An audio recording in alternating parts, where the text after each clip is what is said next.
وأراقب الرحمن جل جلاله وتقدست أسماؤه وتعالى وأكون للوطن الحبيب مشيدا أنمائي. آج بڑا افسوس ہے مجھے کہ ایک اہل الحدیث مسجد کے ممبر پہ کھڑا ہوا ہوں اور یہاں کھڑا ہونے کے باوجود بھی لوگ جو آئے ہیں وہ ایک صف دو صف کے ہیں. حالانکہ حدیث پہ چلنے والوں کا یہ رویہ ہو تو پھر غیروں سے کیا گلا شکوہ. حدیث کے الفاظ تو ہمیں یہ سکھاتے ہیں کہ امام ممبر سے پہلے ہی اگر ممبر پر چڑھنے سے پہلے آ گیا تو اس کی رجسٹری ہے، ورنہ اس کی رجسٹری نہیں ہے. ہاں، اللہ کے رسول صلی اللہ علیہ وسلم نے بتایا کہ امام کے ممبر پر چڑھنے سے پہلے جمع ہو جاؤ. اس سے بھی بہت پہلے گھڑی میں آیا تو اس کے لیے اون قربان کرنے کا ثواب ہے.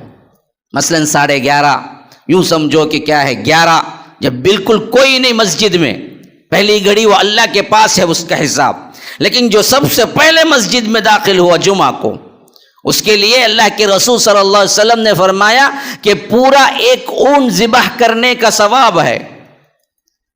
وہی کوئی بینک اعلان کرے یا کیا ہے گورنمنٹ اعلان کرے کہ فلاں اسکیم ہے 5 لاکھ روپیے تمہارے لیے مل رہے ہیں، تو 1000 فون ہم کو آتے ہیں، مولوی صاحب ذرا سود ہے، ذرا سود ہے، مولوی صاحب لے لیجیے گا کیونکہ گورنمنٹ اسکیم دے رہی ہے، گورنمنٹ فلاں دے رہی ہے. گورنمنٹ کی طرف سے اعلان پہ یقین ہے، رب العالمین کے اعلان سے ہم کو کوئی لینا دینا نہیں ہے. کیا ایمان ہے ہمارا؟ کس حیثیت سے ہم اپنے آپ کو مسلمان کہتے ہیں میرے بھائیوں؟ ذرا سوچ کے دیکھو.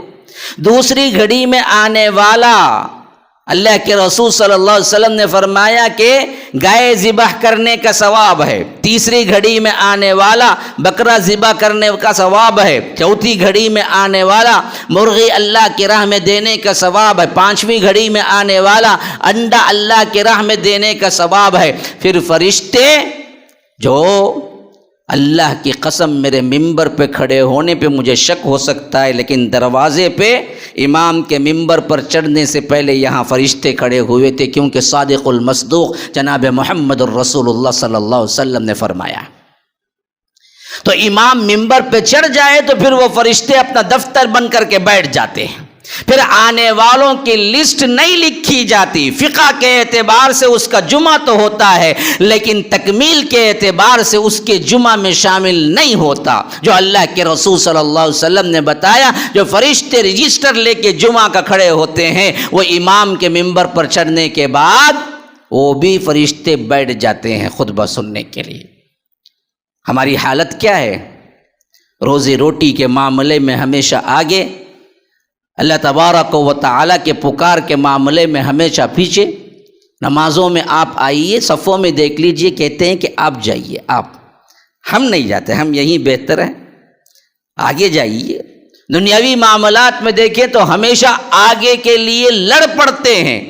ہاں، کوئی کیوں ہو، کوئی لائن لگی ہوئی ہو، کوئی پیسہ بانٹ رہا ہو تو لوگ لڑ پڑتے ہیں تاکہ وہ آگے جا کے حاصل کر لیں، لیکن ہم نہیں. تو وجوہات کیا ہیں ان تمام کی؟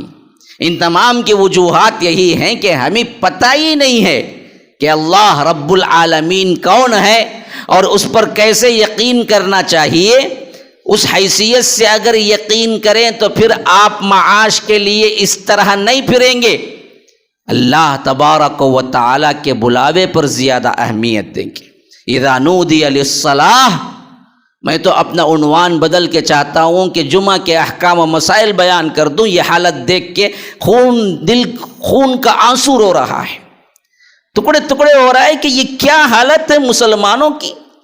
یہ وہ مسلمان ہیں جو کہتے ہیں اپنے آپ کو حدیث اور قرآن پہ چلنے والے، ان کے جمعہ ایسے ہوتے ہیں خالی خالی مساجد سے.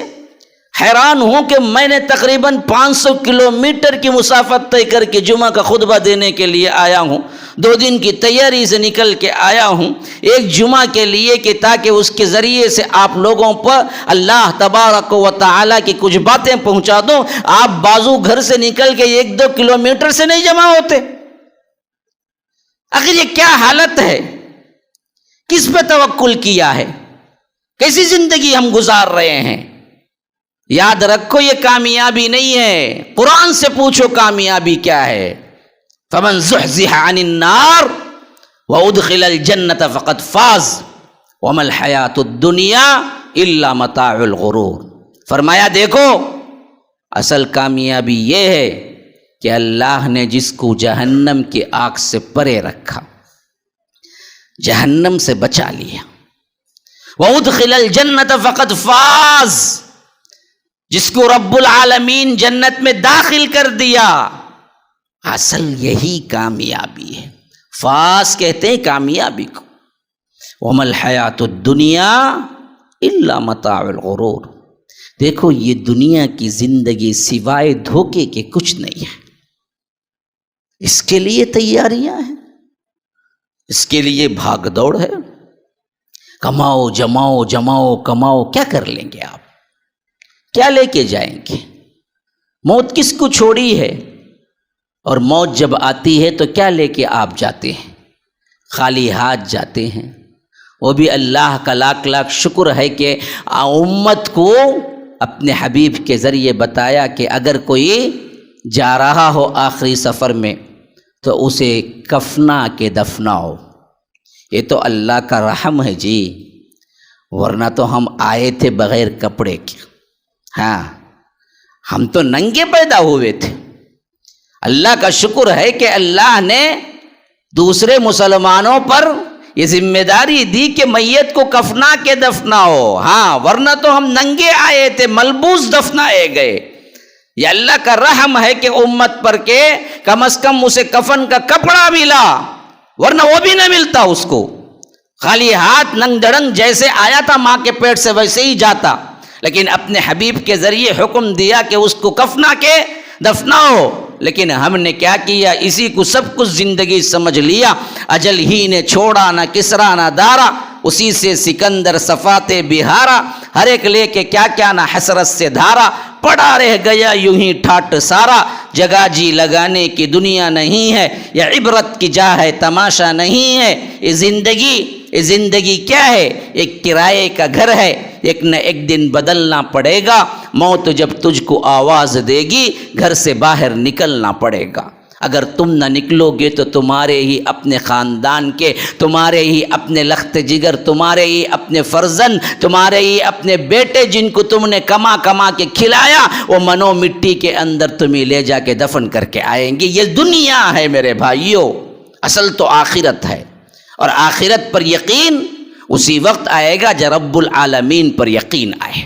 حضرت عبد الرحمن بن عوف تجار صحابہ میں سب سے بڑے تاجر تھے.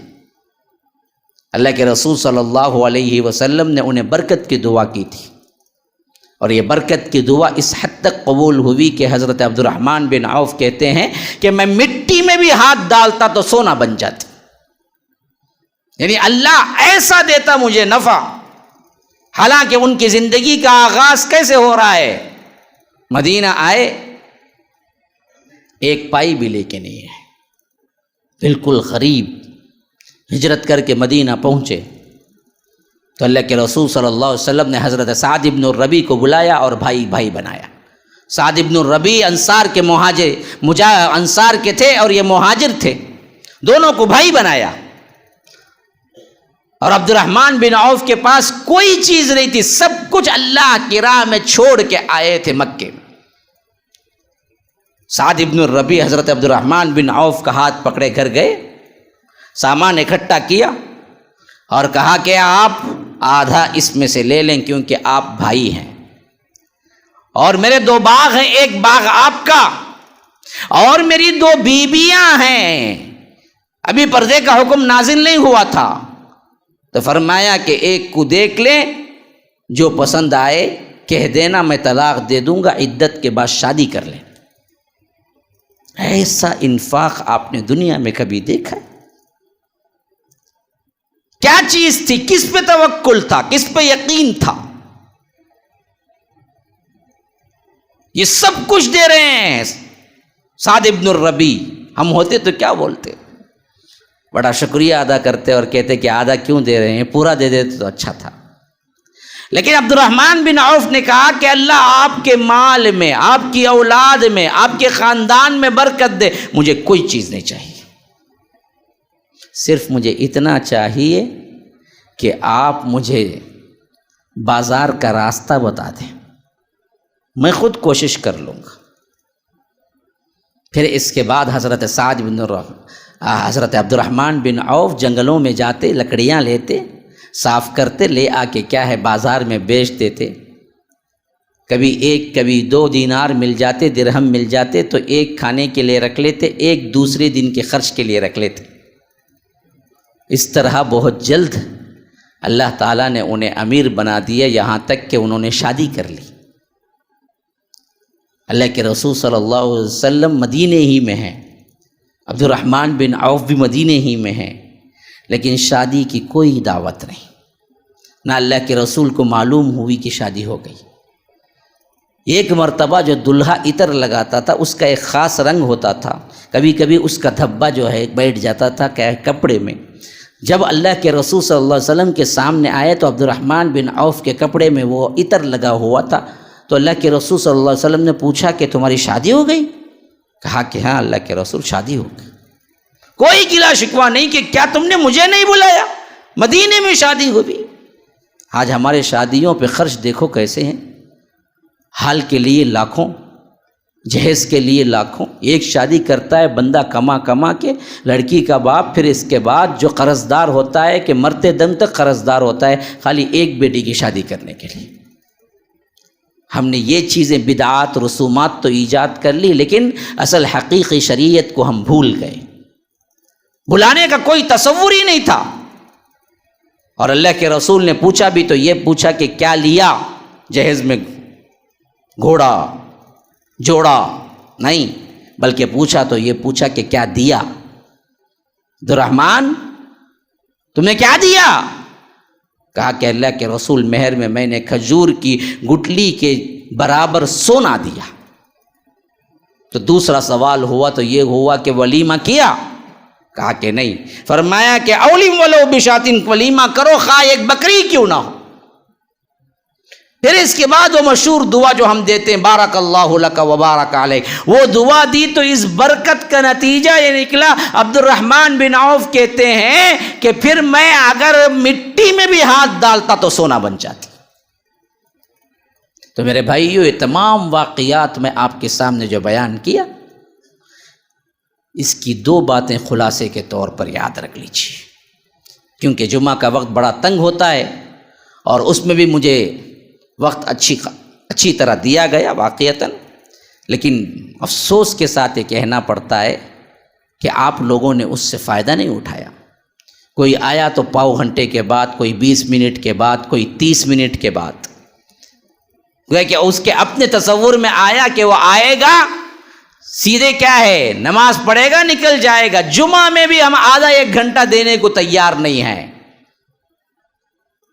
اللہ کی مسجد میں آتے ہیں تو ہمیں پریشانی ہوتی ہے کہ کب نکلیں گے، مال وغیرہ بازار جاتے ہیں تو ہمیں دن کے دن گھنٹوں کے گھنٹے لگ جاتے ہیں، کبھی ہم کو پریشانی نہیں ہوتی۔ اللہ کی قسم 2 باتیں یاد رکھ لو اس خطبے کے عوض۔ خطبے میں امام ممبر پر چڑھنے سے پہلے مسجد میں آؤ، خواہ وہ کوئی بھی امام ہو۔ اصل امام کا مسئلہ نہیں ہے، یہ شریعت کا مسئلہ ہے کہ آپ کو مسجد میں اس وقت آنا چاہیے جب امام ممبر پر ابھی نہ چڑھا ہو۔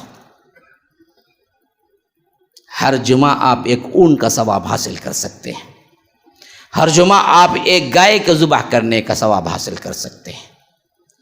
ان احادیث کو سننے کے بعد بھی اپنے جمعہ کی اصلاح نہ کریں، ایسے ہی آخری وقت میں آئے تو یاد رکھو جیسے سبت والوں کا اللہ تبارک و تعالی نے انتقام لیا اور بندر بنا دیا، ہو سکتا اللہ ہمارے دلوں کو بھی بندر بنا دے۔ ان لوگوں کو تو اصلی شکل بنا دیا، یہودیوں نے بھی ان کے اپنا مبارک دن جو ہفتے کا تھا پامال کیا، تو اللہ نے اس کے عوض انہیں بندر بنا دیا۔ جو واقعہ سورہ بقرہ کے اندر موجود ہے، وَلَقَدْ عَلِمْتُمُ الَّذِينَ اعْتَدَوْا مِنْكُمْ فِي السَّبْتِ فَقُلْنَا لَهُمْ كُونُوا قِرَدَةً خَاسِئِينَ۔ فرمایا کہ تمہیں یاد نہیں ہے، وہ واقعہ ذکر کرو جو ہفتے والوں کا تھا، جنہوں نے کیا کیا، ہفتے کے دن کے مبارک ان کا جو معاملہ تھا اس کو انہوں نے پامال کیا، تو ہم نے انہیں پکڑ لیا، کہا کہ ذلیل و خوار ہو کے بندر بن جاؤ، وہ بندر بن گئے۔ تو جمعہ کی اہمیت یہ ہے کہ آپ ممبر پر کھڑا ہونے سے پہلے آ جائیں۔ دوسری بات میرے اس کا خلاصہ یہ ہے کہ زندگی کے ہر معاملے میں اللہ پر یقین کامل رکھیں تو اللہ دنیا و آخرت کے تمام معاملات آپ کے لیے سنوار دے گا۔ ھذا وباللہ التوفیق، صلی اللہ وسلم علی نبینا محمد۔ اسأل اللہ لی ولکم ولسائر المسلمین من کل ذنب فاستغفروہ انہ هو الغفور الرحیم۔